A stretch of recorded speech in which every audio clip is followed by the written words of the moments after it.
গণভোটকে সামনে রেখে মাগুরায় ইমাম সম্মেলন অনুষ্ঠিত হয়েছে। ২৭ জানুয়ারি মঙ্গলবার মাগুরা জেলা অডিটোরিয়ামে ধর্ম বিষয়ক মন্ত্রণালয়ের আওতাধীন ইসলামিক ফাউন্ডেশন মাগুরার আয়োজনে এই সম্মেলন অনুষ্ঠিত হয়। এতে প্রধান অতিথি ছিলেন জেলা প্রশাসক মোহাম্মদ আবদুল্লাহ আল মাহমুদ। বিশেষ অতিথি হিসেবে উপস্থিত ছিলেন পুলিশ সুপার মোহাম্মদ হাবিবুর রহমান সহ প্রশাসনের ঊর্ধ্বতন কর্মকর্তারা।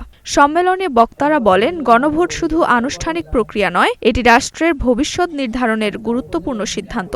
ভোটার উপস্থিতি বাড়াতে ইমাম ও খতিবদের ভূমিকা সময়ের দাবি। তো আমরা চাই যে আমাদের এই গণভোটের মাধ্যমে আমাদের রাষ্ট্রের প্রত্যেকটা সংস্থা, গত ৩টা নির্বাচনের মাধ্যমে আমাদের রাষ্ট্রের প্রত্যেকটা সংস্থাকে জনগণের মুখোমুখি দাঁড় করাই দেওয়া হয়েছে। ইচ্ছায় হোক অনিচ্ছায় হোক আমাদের রাষ্ট্রীয় প্রতিষ্ঠানগুলো, সরকারি প্রতিষ্ঠানগুলো এই ধরনের অন্যায় আদেশ, এই ধরনের অপকর্মের ভাগিদার হতে হয়েছে। সম্মেলনে জেলার বিভিন্ন উপজেলা থেকে আগত ইমাম ও খতিবরা অংশ নেন। নুসরাত জাহান জেরিন, নাগরিক প্রতিদিন।